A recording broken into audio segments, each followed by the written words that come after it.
lot of shit. Yeah, slime here, yeah. Niggas can tell, yeah. Shoot a nigga if you tell, yeah. Dog, don't tell it.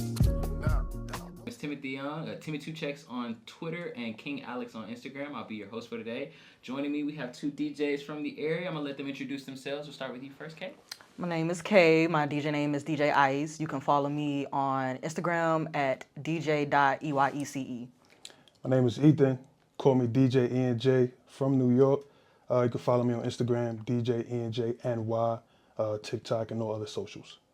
All right, so we're here to get to know Diaspora Daze a little bit more from the creators themselves. If you all want to just start with introducing yourselves as DJs and maybe explain where the DJ names came from.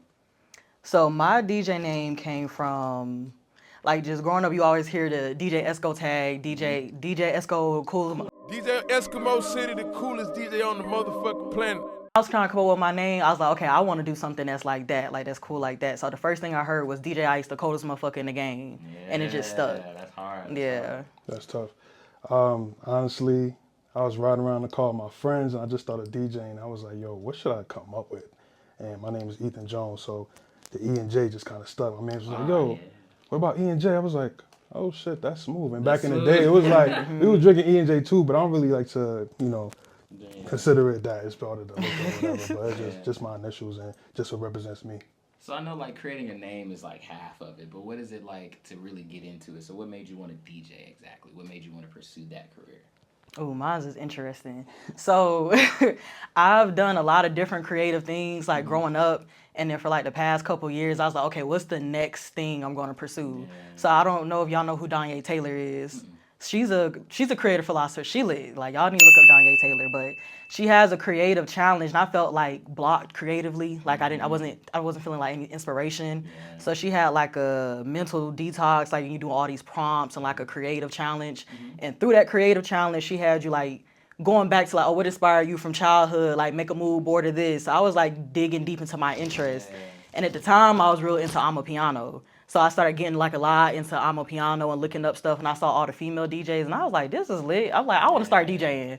So it was really from that challenge that made me realize, like, I want to start DJing. Yeah. That's really nice. Well, for me, I started DJing like 2009, 2010, and I was in college. Never forget, it was freshman year. Shout out my boy C Styles. He was part of a DJ competition, and I was in the crowd and I was watching everybody compete, and I was like, yo, this is dope. I'm like, yo, what the hell? Like, they got the turntables, they mixing, they scratching. I'm like, oh shit, this is crazy. So I went home, went to my dorm room, and I just started downloading mad music, virtual DJing, started getting into it, and I was like, nah, this is what I'm gonna do. And I bought my own turntables, and it was up from there. That's hard. So next I want to talk about you all's style and influence. So do y'all have any musical inspirations behind your DJ style and sets? Behind my style, probably, I'm Caribbean based. So my mother's from Guyana, my father from Jamaica. So I follow a lot of Caribbean DJs. So like I would say like DJ Puffy out of Barbados, one of the biggest DJs out of Barbados, one of the biggest DJs out right now. I definitely fuck with his style. His style is definitely something I could go by. But also like the scratch DJs, Funkmaster Flex. I grew up in New York, so Hot 97, 105.1. I grew up on a lot of those DJs. DJ Enough, rest in peace, DJ Clark Kent just died. He was Biggie's DJ, Jay-Z's DJ. So yeah, a lot of the up top DJs for sure, and then Caribbean DJs as well. That's tough. Yeah. And then for me, I am new to like the whole DJ world, like knowing the DJs and everything, but I've always loved music. Like I wrote music at one point. So just being a music head, I love rap growing up. So like I grew up listening to T.I., Pac, 50 Cent, Wayne was my favorite rapper. And then like to paint the picture, in middle school, you cannot pry Atlanta rappers from my hand. So all that was on my iPod was like Gucci, Waka, T.I., like it's just Atlanta shit. Then like my mama listening to neo soul, so like R&B, neo soul, rap just influenced my whole thing. And then what got me outside of that is my cousin's mom is from Panama. So she would take us to Carnival a lot. So like going there as a kid and kind of seeing like the feathers and the different cultures and different music really got me into that. And every time like she would pick us up from school or take us somewhere, it was always soca playing in her car. And then other things outside of like just music artists, my dad was a drummer. So like he was heavy into like instruments, all type of music, and then he started teaching me instruments and stuff. And then outside of that, cause there's a lot of things that inspire me other than music, like just Justice of Love Renaissance, like other creatives inspire me, like creatives that think outside the box. He thinks outside the box. Diane Taylor thinks outside the box, and like their ideas and seeing them do stuff like kind of inspires like the choice I choose and how I approach music or how I approach DJing a lot. So I would say like kind of all of that. And then one little yeah, pot, that's the little melting pot going on. For each yeah. other. For sure. Has anything other than like music influenced you, like a certain maybe fashion style or anything like that?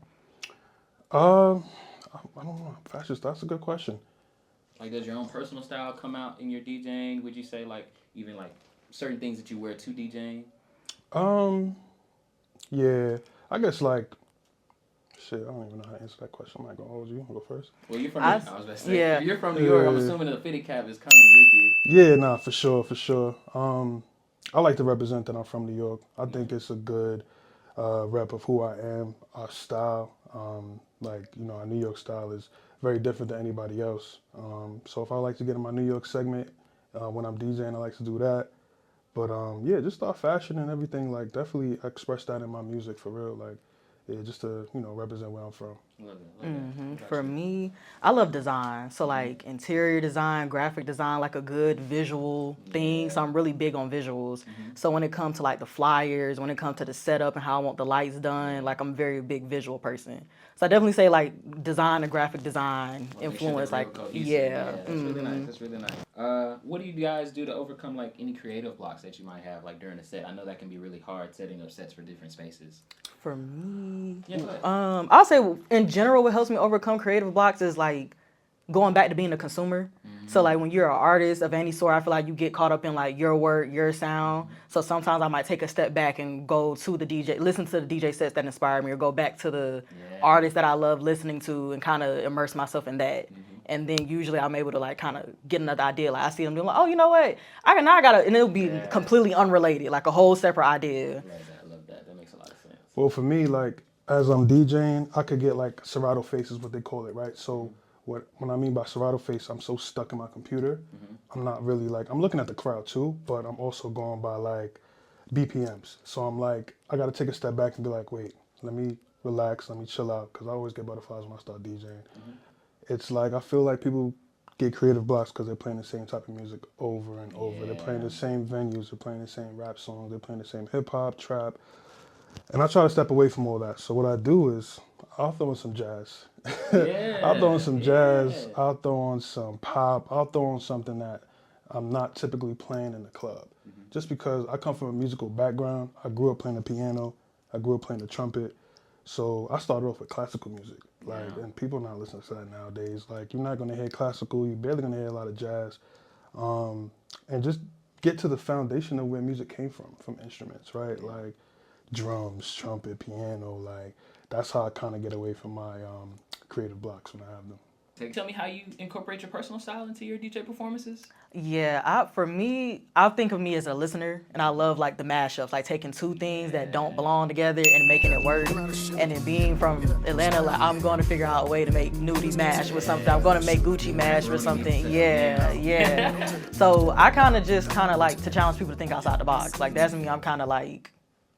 I'll be in my own world. So when I DJ, I'm going to play the things that people like to hear, but I'm going to challenge them to want to like, you know, I didn't even think about this song could go with that. Like I'm kind of going to challenge them to kind of go outside their personal taste. Yeah. That's really dope. That's fire. I like that. Yeah, the mashups is definitely killing the game right now. For me, my personal style, I'm going back to my Caribbean bass because I just love to see people dance. And I feel like right now we don't have that anymore. People come in the club, especially being down in Houston, coming from New York, like we was doing sections in 2013, like we was doing sections early. So like we're tired of that. I don't want to see that anymore. I need to see people dance. So as I said, you know, when you go to Carnival, when you go to these, you know, reggae parties, soca parties, whatever it may be, we're doing nothing but dancing. We ain't worried about popping bottles. We ain't worried about the bottle girls coming going like this. Nah, we want to like really, really dance, and that's what we do. And, you know, when it comes to DJing, I make sure everybody's having a good time. I don't care about people sitting around. If you don't like what I'm playing, then you better get up and dance. Like I'm over that bottles and all that. So definitely that's what it is. I love the return to like DJs that care about people dancing. Like as the consumer, as you mentioned earlier, like I love to hear like people being intentional about music that makes us want to move. Just because a lot of people can be in their heads and really stiff. So I love to hear that people care about like, no, I actually want you to get up Yeah. and like Yeah, it's important. socialize. Yeah, that's lovely. That's lovely. Okay. All right, so I want to get into the work now. What inspired Diaspora Daze? Ooh, so this one's gonna be fun. You can lead. Yeah, You can so for sure lead. it's funny because I knew I wanted to be a DJ and kind of incorporate different sounds. And then through that journey, I was like, what if I just create my own event? So then I started thinking about like, okay, if I do an event, I'm playing soca. Like I'm playing soca, I'm playing reggae, I'm playing dancehall, but I also want to play hip hop and R&B. So I have a lot of creative friends, so I just was bouncing off ideas, and then the name Diaspora Daze was born because the whole goal is music across the Black diaspora, so that's everything. So I want to incorporate all of that and kind of bring everyone together to like where he said people can dance, wave their flag. Like I love people taking a sense of pride where they're from. So if you're from the South, we playing Southern music. If you're from the islands, you're gonna wave your flag. We playing. I want like all of that together. So when I came up with the idea, I was like, I can't do this by myself. I was like, I can't do no whole event by myself. And I'm the type of person I like to figure out like, oh, this person has a clothing line. They could come set up a booth. Like I like to include my friends and get them to use their skills.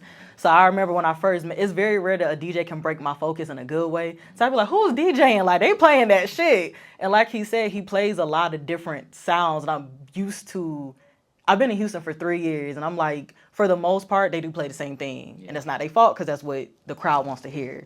So I'm used to going out and hearing the same thing, so it kind of just gets like a routine. So when he was playing all different type of shit, I said, he not from here. I knew it immediately because I looked up and I followed him. So when I came up with the idea, I was like, look, this is the idea I got. I need another DJ, and then you're Caribbean, and I want to like do all type of shit. So then that's how it started. Yeah, nah, she explained it perfectly, like perfectly. With something that big and something that I'd even say groundbreaking, how do you prepare for something like that? How do you get it all put together and package it up and then present it? For me, I am like going back to the designer roots. I'm a mood board person. So anytime I have an idea, like for the color scheme, I went and pulled a whole bunch of colors for the flyers. Like I went and pulled a whole bunch of flyers because I feel like when you're a visionary, your idea is going to be ahead of execution. So when I be trying to explain stuff to people, I be needing like something to show them. So I package a lot of things like this is the color scheme. Then I'll take like a bunch of pictures from different events. Like this is the events. This is how I want the flyers to look. So that way it gets people excited. It gets them like, so when I go to somebody else and be like, this is the idea I got, or I go to a club owner and be like, this is the idea I have, you kind of see what I'm trying to do. So I kind of just be organized. I write everything down, and then I just start executing. A plan. So, okay, after all of that preparation, I know the biggest part is choosing the music. So how do you choose the music for such events? Well, this event, we focus a lot on Afro beats, piano, reggae, stuff like that. So I want to make sure I incorporate all of that. But also when I incorporate Afro beats or reggae, I might throw in like a mashup. So reggae with an R&B song, Afro beats with an R&B song. So like if people are coming to our event, but they're like not too in tune with Afro beats, if we throw in like a Keisha Cole Love over on piano, or like, something that everybody knows over one of these beats, and they're like, oh shit, this shit sounds like fire, like, so like I try to make sure that I can like get everybody involved, because being down south, you kind of see that everybody doesn't really, mess with reggae or mess with Afro beats, but trying to open up everybody's ears because there's so much good music out there. Anything else that you want to share with your fans for the audience attending the event? Anything like we missed? I'm definitely open to things that y'all want to see coming in. So like how some places will incorporate like game night. So if there's a certain theme or certain activities that you guys want to see, we have vendors. Like we had somebody come and sell flags, and like if y'all want a food truck. So I just want to incorporate more fun things out, like to bring it to the event. I like that you're giving the audience a chance to chime in on that and curate it off of that. Are there anything else that you want to share with the audience at all? Yeah, definitely. Well, like I said, definitely want to bring in people that are looking to, expand on their craft, like talk about DJs or even people that sell artwork, stuff like that. Because I used to DJ art shows back in New York, and I actually used to host those too. And we used to have artists come in, sell artwork, and we have DJs come in. We'll have like a live singer or something like that. So definitely just bring all the creatives together. Yeah, that's lovely. Oh, and I got one more thing. And to the people who are coming to the event, get outside your comfort zone. So if you're not in the reggae, dance hall, soca, trust the DJ. Trust us. We gonna make sure y'all hear everything that y'all want. It's gonna be everything blended in. So I want people to keep an open mind. Like people from Houston, from Texas, who might not be used to all the different sounds. Right. It's gonna be everything. So I just want them to keep that in mind, that it's gonna be something there for you to listen to, for sure. Oh yeah, you know what? I want to retract that last. Yo, our sets will be out very, very soon. From Yeah. the first Diaspora Daze. So, like Ice was saying, if you have never been to Diaspora Daze and you're going to come to the next one, our sets are going to show you what type of music we're going to be playing. And also to the future DJs that want to be a part of Diaspora Daze, they're going to have a little reference to of what's going to be played, what needs to be played. Gotcha. Okay, so for that then, where can fans see this information? Where can they learn about the next event? Where can they get, information from you all and connect with you all? Where can all that be found? Right now, Diaspora Daze there's a YouTube, Instagram, and TikTok, but its central location, Instagram. Okay. So it's at Diaspora Daze, and that's where you'll see the newsletter, the link to the YouTube, like all the information is going to be on the Instagram page for the event. And that's also where like any new events will be posted, anything like Yeah. that? Okay. Sounds like people need to just turn on their post notifications. Literally. For sure. Literally. Yes, definitely. I've had a great time with you both. I appreciate you, sharing your thoughts with me and also just exploring Diaspora Daze. Thank you. With y'all. Thank you. you. This was fun. Yeah, had a good Yay. time. Thank you. Whole lot of shit. Yeah. Slime here. Yeah. Niggas can tell. Yeah. The shooter nigga if you tell. Yeah. Dog. Don't tell it. Nah. Dog. Don't tell it. Yeah, we need gotta edit that. Yeah, no. Do some fire. I don't know. That makes a lot of sense. That's really beautiful. No, yeah, it's super dope. I'm glad that we actually are working together because she pushes me to do something that I've been trying to do for a while, and life gets in the way. So but nah, I think it's super dope, for real.